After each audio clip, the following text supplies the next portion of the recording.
우리는 신앙생활을 하면서 기도 생활의 중요성, 기도의 중요성에 관해서 수없이 많이 들었습니다. 하나님께 기도하고 응답받았다는 간증도 수없이 많이 들었습니다. 여기 계신 대부분의 성도님들도 기도 응답받은 체험은 또 셀 수 없이 많을 것입니다. 문제는 기도 응답을 받았을 때는 기쁨과 감동이 가득하지만은 돌아서고 나면 쉽게 잊어버린다는 겁니다. 그래서 새로운 또 다른 어려움이 생길 때마다 또 의심하고 기도해도 응답받을까? 기도해도 될까? 의심을 품게 되는 것이 문제입니다. 많은 성도님들이 기도의 이론도 알고 기도하면 응답받는다는 것은 알지만은 삶 속에서, 생활 속에서 어려운 일, 힘든 일이 갑자기 닥칠 때마다 낙심하고 또 기도를 의심하고 주저앉을 때가 많습니다. 그래서 어떤 분이 이렇게 말합니다. 하나님이 과연 내 기도를 들어주실까? 과연 진짜 기도 응답이라는 것이 있을까? 이런 의심이 듭니다. 어느 집사님 이야기입니다. 또 어떤 성도는 이렇게 말합니다. 목사님, 기도가 중요하다는 건 알지만은 솔직히 기도할 시간이 없어요. 또 기도해도 특별히 변화가 없는 것 같아요. 이렇게 어려움이 찾아올 때마다 스스로 낙심하고 스스로 의심하는 것이 우리의 솔직한 모습입니다. 오늘은 기도에 관해서 함께 나누고자 합니다. 우리 조상들도 기도를 많이 하는 삶을 살아왔습니다. 흔히 정한수라고 하죠. 정한수. 원래 말은 정화수죠. 정화수. 첫 새벽에 길을 올린 맑고 깨끗한 우물물을 정화수라고 합니다. 이렇게 깨끗한 물을 장독대 위에 혹은 부뚜막에 떠다 놓고 각자가 소망하는 소원을 빌었습니다. 죽은 사람의 영혼이 깃든다고 하는 위패, 즉 신주를 모셔놓고 제사 때마다 조상 귀신에게 소원을 빕니다. 동네마다 있는 큰 나무 아래에서 빌기도 하고 산에 가면 깊은 계곡이나 큰 바위 아래 가면 어김없이 촛불을 켜놓고 절을 하며 소원을 빌기도 합니다.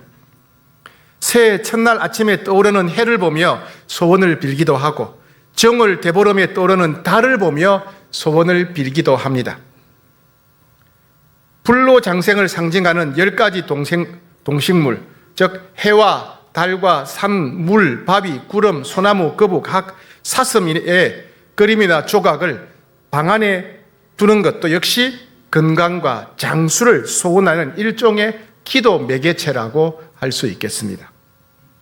우리 조상들이 알게 모르게 소원을 빌 때마다 숭배해온 이 모든 것들은 사실 우리의 소원을 이루어 줄 수 없는 것들입니다. 생명이 없으니까 우리의 기도를 전혀 알아듣지도 못합니다. 그저 막연한 기대감을 통해서 우리 스스로 마음의 위로를 받을 뿐입니다. 그러나 기독교의 기도는 차원이 다릅니다. 기도에 응답하는 기도의 대상이 분명히 있습니다. 살아계신 하나님이시죠. 살아있으며 인격적인 하나님이십니다. 즉 살아계신 하나님, 온 세상을 만드신 하나님, 온 세상 우주 만물을 통치하시는 하나님, 전능하신 하나님, 우리를 사랑하시고 긍휼히 여기시는 하나님께서 우리의 기도에 응답해 주십니다. 그래서 성경 곳곳에는 기도 응답에 관한 약속의 말씀들이 가득합니다. 예를 들면 예레미야 33장 3절에 보게 되면 너는 내게 부르짖으라 내가 내게 응답하겠고 네가 알지 못하는 크고 엄밀한 일을 내게 보이리라고 약속합니다. 마태복음 7장 7절에 보게 되면 구하라 그리하면 너에게 주실 것이요 찾으라 그러면 찾아낼 것이요 문을 두드리라 그리하면 너에게 열릴 것이니 구하는 이마다 받을 것이요 찾는 이는 찾아낼 것이요 두드리는 이에게는 열릴 것이니라 그랬습니다. 빌립보서 4장 6절에 보게 되면 아무것도 염려하지 말고 다만 모든 일에 기도와 간구로 너희 구할 것을 감사함으로 하나님께 아뢰라 이렇게 말씀하고 있습니다. 만약 기도 응답이 없다면 성경에 나오는 수많은 기도 응답에 관한 약속의 말씀들이 모두 다 거짓말이 됩니다. 기독교의 기도는 단순한 인간의 종교적인 행위가 아닙니다. 성경은 기도에 관해서 성도들이 하나님과 교제하는 특별한 소통 수단이다 이렇게 말합니다. 가족들이 해외 출장을 가거나 해외 여행을 갈 때가 있죠.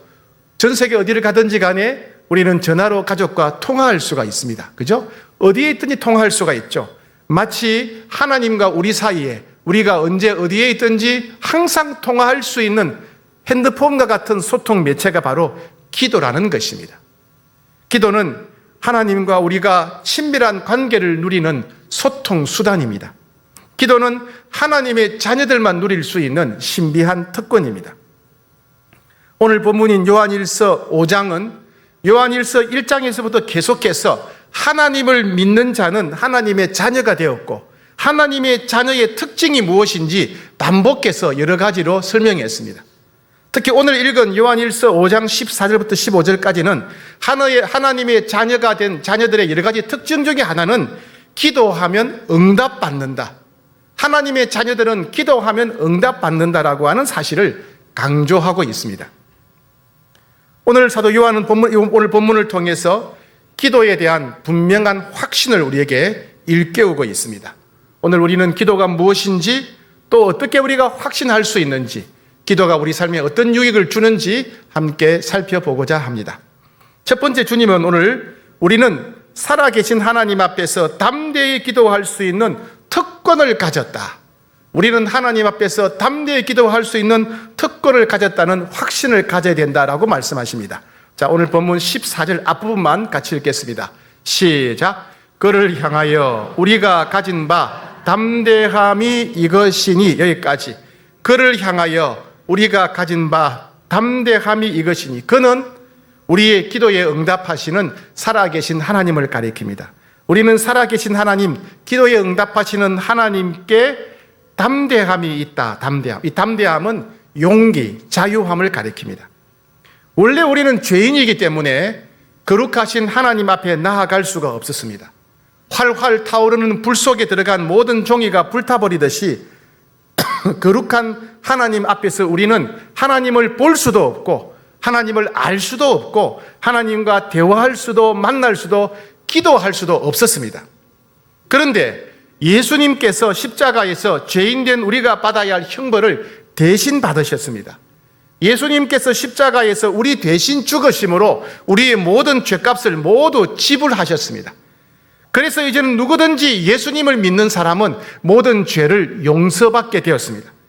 예수님을 믿음으로 모든 죄를 용서받은 사람은 거룩한 백성이 되고 하나님의 자녀가 되었기 때문에 이제는 당당히 하나님 앞에 나가서 하나님을 만날 수 있게 되었고 하나님의 얼굴을 배울 수 있게 되었고 하나님께 기도할 수 있게 된 것입니다. 이것을 히브리서 10장 19절은 이렇게 말합니다. 그러므로 형제들아, 우리가 예수의 피를 힘입어 성소에 들어갈 담력을 얻었나니, 우리가 예수의 피를 힘입어서 성소에 들어갈 담력을 얻었다. 예수님이 우리 대신 피를 흘리셨기 때문에, 예수님이 우리 대신 죽으셨기 때문에, 예수님이 우리 대신 형벌을 받으셨기 때문에 이제 우리가 담대히 성소에 가서 하나님을 만날 수 있게 되었다. 이런 말씀입니다.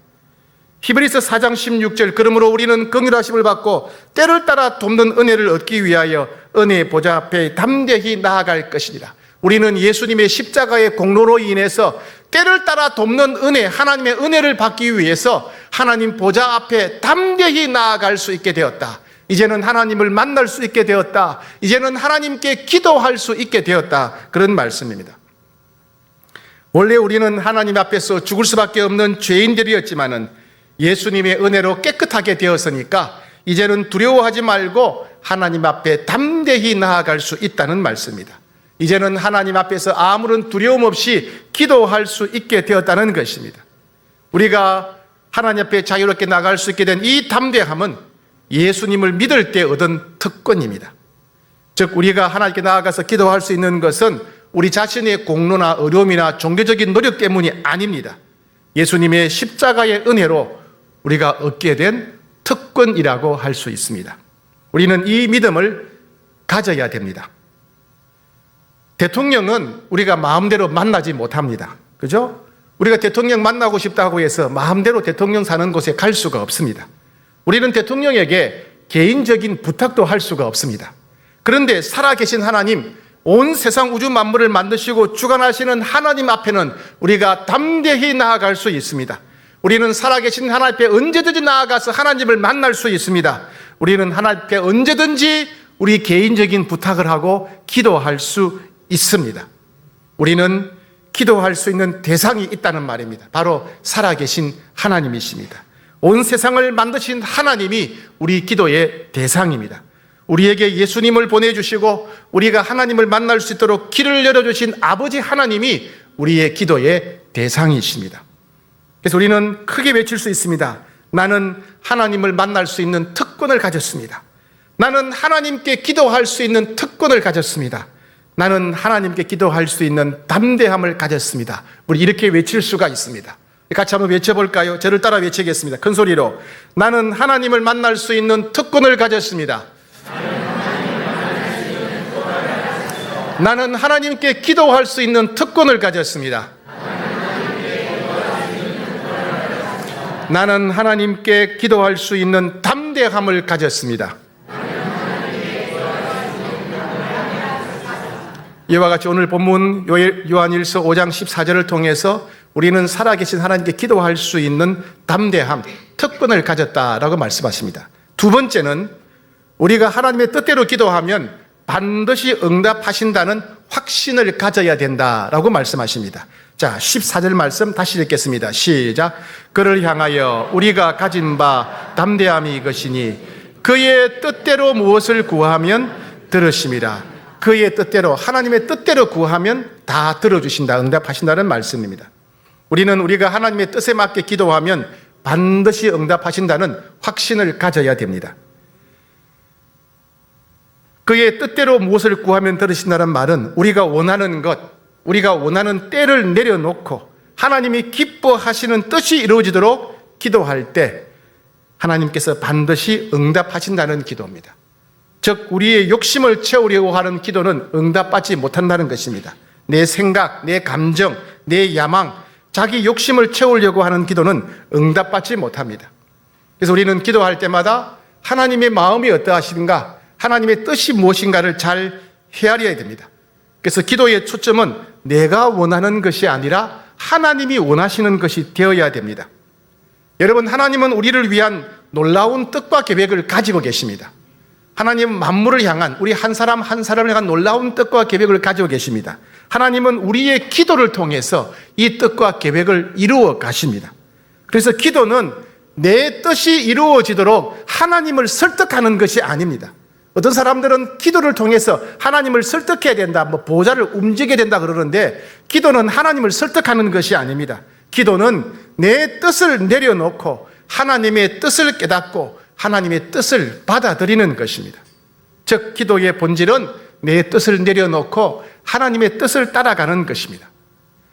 자, 이 순간 우리는 조그마한 의심이 생깁니다. 여러분, 의심이 생기지 않습니까? 불안하지 않습니까? 만약에 내가 원하는 것, 내가 좋아하는 것 모두 내려놓고 하나님이 원하시는 대로 산다면 이것이 과연 행복일까 하는 의심이 생깁니다. 여러분, 그렇지 않습니까? 여러분, 무조건 하나님 뜻대로 할 겁니까? 그게 좋으세요? 지금 당장 선교사로 나가라면 나가시겠습니까? 재산 다 바치라면 바치겠습니까? 우리에게는 그런 불안이 있는 거예요. 하나님 뜻대로 하면 힘들 수 있는데, 그죠? 예. 내 뜻대로 되지 않고 하나님의 뜻대로만 된다면 왠지 불편하고 힘들 것 같습니다. 예. 그래서 내 생각, 내 뜻을 내려놓는 일이 쉽지 않습니다. 이런 생각을 하는 것은 하나님이 어떤 분이신지 잘 모르기 때문입니다. 여러분, 여러분들의 인생에 있어서 제일 소중한 것이 무엇입니까? 아마 여러분 자신보다 여러분들의 아들, 딸이 아닐까요? 그렇죠? 네. 여러분의 아들과 딸의 행복을 위해서라면 모든 것을 다 줄 수 있을 것입니다. 심지어 여러분의 아들과 딸, 자식들을 위해서라면 여러분의 눈도 빼어줄 수 있고 심장도 필요하다면 기꺼이 내어줄 수 있을 것입니다. 하나님 아버지께서도 우리를 위해 하나님 자신의 생명보다 더 소중한 외아들의 생명을 우리에게 내어주셨습니다. 우리를 위해 외아들을 아끼지 않고 주셨다면 도대체 하나님은 우리를 얼마나 사랑하시는 것일까요?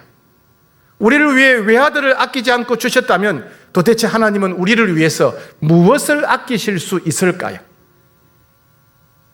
이러한 뜻을 표현한 것이 로마서 8장 32절입니다.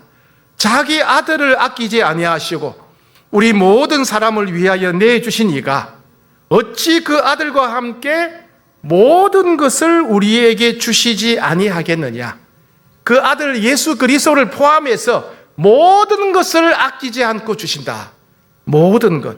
이 모든 것이 무엇일까요? 하나님이 우리에게 아끼지 않고 주시는 모든 것이 도대체 무엇일까요? 예레미야 29장 11절에서 이렇게 답합니다. 너희를 향한 나의 생각을 내가 아나니 평안이요 재앙이 아니니라. 하나님이 우리에게 원하시는 것은 진정한 평안입니다. 평안은 다른 말로 행복입니다. 하나님은 우리의 평안을 위해서, 하나님은 우리가 행복하도록 무엇이든지 아끼지 않으신다는 말씀입니다. 하나님은 우리가 평안을 누리고 행복하도록 하기 위해서 예수 그리스도 외아들을 보내주셨습니다. 자신의 아들까지 아끼지 않고 내어주신 하나님은 우리가 평안하기를 원하고 행복하기를 원하십니다. 하나님은 우리의 행복을 위한 것이라면 자신의 생명보다 소중한 외아들도 아끼지 않고 주실 만큼 모든 것을 주신다는 말씀이죠. 그러니까 우리를 향한 하나님의 뜻은 무조건 우리의 행복을 위한 것입니다. 우리를 향한 하나님의 뜻은 무조건 우리에게 좋은 것입니다. 그래서 우리를 향한 하나님의 뜻은 무조건 아멘입니다. 아멘. 네. 어린 자녀들이 생일이라 어린이날이 되면 이런저런 선물을 요구합니다. 우리는 아이들이 좋아하고 원하는 것을 사주려고 합니다. 하지만 아이들이 원한다고 해서 무조건 다 사주지는 않습니다. 아무리 아이들이 원한다고 해도 아이들에게 해로운 것, 아이들에게 유익하지 않은 것은 부모들은 단호히 거절합니다. 거절하는 것이 아이들의 행복을 위한 것입니다. 그때는 거절하는 것이 부모의 사랑입니다. 어느 권사님에게 암이 발생했습니다. 병이 낫도록 열심히 간절히 기도했습니다. 그런데 아무런 변화가 일어나지 않았습니다. 권사님은 자신의 기도가 응답받지 못하자 너무나 낙심이 되었습니다. 하나님의 뜻을 받아들일 수가 없었습니다. 그런데 놀라운 것은 권사님이 암으로 입원해 계시자 그동안 오랫동안 관계가 깨어져서 남처럼 지냈던 형제들과 조카들이 병원에 방문했습니다. 형제들과 조카들을 수년 만에 만났는데 만나자마자 서로 끌어안고 울었습니다. 우리가 건강할 때는 화해하지 못하고 이렇게 병들었을 때 와서야 화해하는구나 하면서 서로 후회를 했습니다. 서로 자신이 잘못했다면서 울면서 용서를 구했습니다.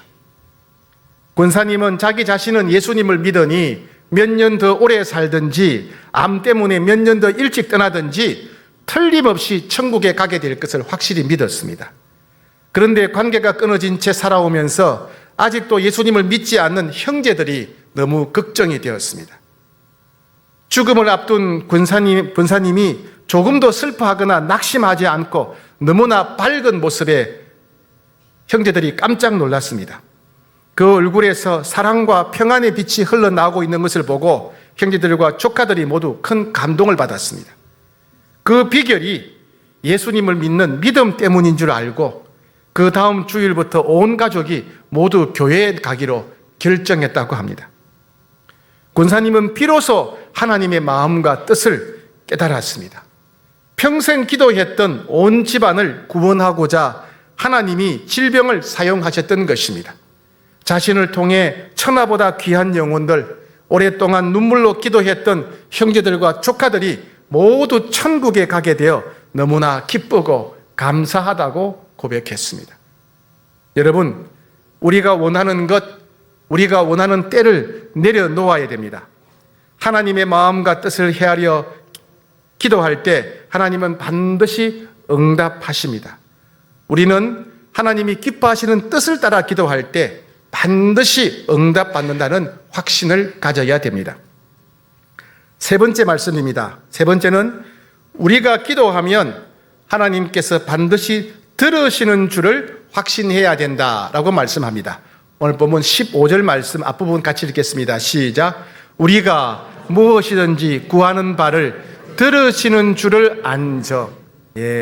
우리가 무엇이든지 구하면 하나님이 들으신다. 하나님이 들으신다는 사실을 확신해야 된다는 것입니다. 우리가 기도를 할 때 큰 소리로 기도하든지 작은 소리로 기도하든지 속으로 기도하든지 간에 우리가 하는 모든 기도를 하나님이 귀를 기울여 들으십니다. 내가 통성으로 기도하든지 속으로 기도하든지 남들과 함께 기도하든지 혼자 기도하든지 간에 하나님은 우리의 기도에 귀를 기울여 들으십니다. 내가 교회에서 기도하든지 사랑방에서 기도하든지 가정에서 기도하든지 직장에서 기도하든지 길을 가다가 기도하든지 지하철이나 버스에서 기도하든지 우리가 하는 모든 기도에 하나님께서 귀를 기울여 들으신다는 것입니다. 뿐만 아니라 우리 마음을 헤아리십니다. 우리 기도를 들으실 뿐 아니라 우리 마음을 헤아리십니다. 우리 교회는 아가를 키우는 엄마들이 종종 있습니다. 그 엄마들은 어린 아가가 말로 잘 표현은 못하지만은 눈빛으로 몸짓으로 또 정확하지 않은 목소리로 하는 말에 주의 깊게 귀를 기울입니다. 그러면 다른 사람들은 그 소리 갖고 무슨 뜻인지 모르지만은 엄마는 금방 아가의 마음을 알아차립니다.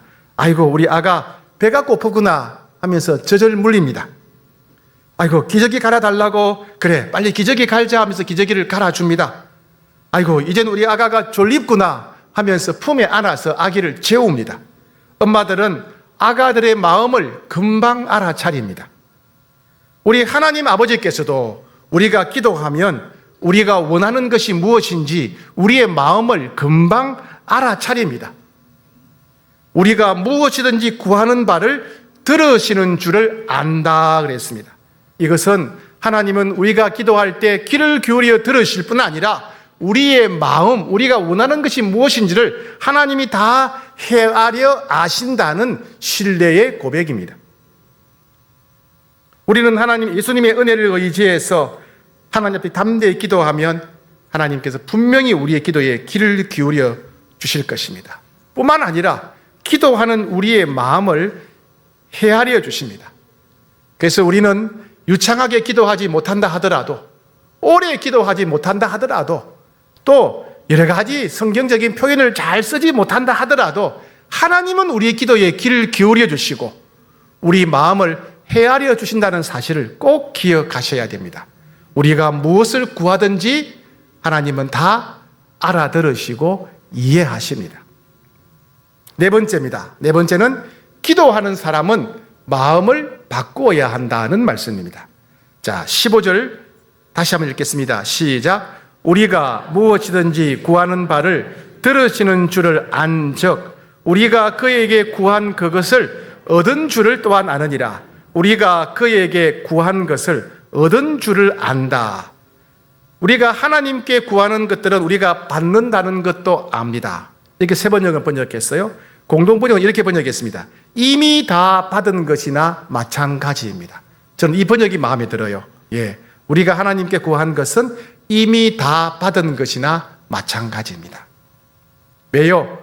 하나님은 우리 기도에 귀를 기울이시기 때문에. 왜요? 하나님은 기도하는 우리 마음을 다 헤아려 주시기 때문에. 우리의 기도를 다 들으신 하나님, 우리 마음을 헤아리신 하나님은 우리의 기도에 반드시 응답하신다는 것입니다. 그렇다면 여러분, 우리의 기도를 들으신 하나님, 우리의 마음을 다 헤아리신 하나님은 우리의 기도에 어떻게 응답하실까요? 기도에 대한 응답은 크게 세 가지로 나타납니다. 첫 번째는 하나님께서 좋아, 오케이 하시면서 즉시로 응답하시는 그런 경우도 있습니다. 우리가 치유 기도를 할 때 예수님 이름으로 기도합니다. 그러고 나면 통증이 사라지고 병이 낫는 경우가 가끔 있죠. 그죠? 기도하자마자 병이 낫는 경우가 있어요. 하나님께서 즉각적으로 좋아, 오케이 하신 경우입니다. 어떤 경우는 안 돼라고 하십니다. 우리가 간절히 기도하는데 하나님이 안 돼라고 하세요. 왜요? 더 좋은 것을 주시기 위해서 거절하시는 것입니다. 그거는 너에게 안 좋은 거야. 그거는 너에게 해로운 거야. 그거는 안 돼. 그 대신 내가 더 좋은 거 줄게. 안 됩니다. 때로는 잠시 기다려라 이렇게 말씀하실 때가 있습니다. 너에게 필요하지만은 좀 더 기다려야 돼. 좀 더 좋은 때에, 더 적절한 때에 내가 줄게, 좀 더 기다려, 이렇게 말씀하실 때도 있습니다. 주님이 즉시 저와 오케이, 즉각 응답하시는 것도 우리의 기도에 귀를 기울이시고 응답하시는 것이지만은 안 돼 하시거나 잠시 조금만 더 기다려라 하시는 것도 역시 우리의 기도에 귀를 기울이셨기 때문에 이렇게 응답하신 것입니다. 즉 하나님은 우리의 모든 기도에 귀를 기울이시고 응답하십니다. 응답은 항상 가장 좋은 길로 응답하십니다. 주님이 저와 오케이 응답하실 때도 우리는 기뻐하며 감사해야 됩니다. 또 우리에게 해로운 것에 대해서 이거는 안 돼라고 거절하셨을 때도, 또 더 좋은 때를 기다리게 하시면서 좀 더 기다려라 하실 때도 우리는 역시 기뻐하며 감사해야 됩니다. 거절하신 것도 감사하고 좀 더 기다려라고 하시는 것도 감사해야 될 응답이라는 것입니다. 이와 같이 주님이 우리의 모든 기도에 귀를 기울여 주시고 우리 마음을 헤아려 주시고 여러 가지 방법으로 우리에게 가장 좋은 길로 응답하신다을 우리가 믿는다면 우리는 새로운 마음을 가져야 됩니다. 새로운 마음을 가져야 돼요. 우리 인생의 여러 가지 문제 앞에서 우리는 불안해하고 두려워하고 슬퍼하고 낙심하고 괴로워합니다. 우리는 이런 상황 가운데서 하나님의 은혜를 구하며 기도합니다. 하나님은 우리의 기도를 들으시고 우리 마음을 헤아리십니다. 그리고 우리에게 가장 좋은 것으로 응답하십니다. 우리의 기도를 들으시고 우리 마음을 헤아리시고 가장 좋은 것을 응답하신다면 우리는 마음을 바꾸어야 됩니다. 기도하고 난 뒤에는 슬픔과 두려움을 내려놓아야 됩니다. 낙심을 내려놓아야 됩니다. 주님의 평강으로 채워야 되고 주님이 허락하실 희망을 붙잡아야 됩니다. 그래서 기도는 기도하는 사람을 변화시켜 줍니다. 기도는 응답 이전에 우리의 마음과 태도를 변화시켜 줍니다. 기도는 상황이나 환경이 변하지 않아도 기도하는 사람을 먼저 변화시키는 역사가 일어납니다. 기도하는 사람은 환경이 변하지 않아도 내면이 변합니다. 기도는 상황을 바꾸는 것 이상으로 우리 자신을 하나님의 뜻에 합당하게 만들어 갑니다. 그래서 기도하는 사람은 하나님의 성품을 회복하게 됩니다. 기도하는 가정에는 하나님의 평강이 가득하게 됩니다. 기도하는 교회는 하나님의 사랑이 가득하게 됩니다. 그런 여러분, 걱정하지 말고 기도해야 됩니다. 슬퍼하지 말고 기도해야 됩니다. 낙심하지 말고 기도해야 됩니다. 두려워하지 말고 기도해야 됩니다. 하루 중 시간과 장소를 따로 떼어놓고 기도하셔야 됩니다. 기도해야 된다라는 부담만 갖지 마시고 시간을 정해놓고 장소를 정해놓고 기도하셔야 됩니다. 왜요? 기도하면 하나님이 다 들으시기 때문에 그렇습니다. 기도하면 하나님이 가장 좋은 것으로 응답하시기 때문에 그렇습니다. 기도할 때 우리 마음이 새로워지고 우리가 새 사람이 되기 때문에 그렇습니다. 그래서 기도하기로 결심하고 시간과 장소를 따로 떼어놓고 기도에 힘쓰는 여러분 되시기를 축복합니다.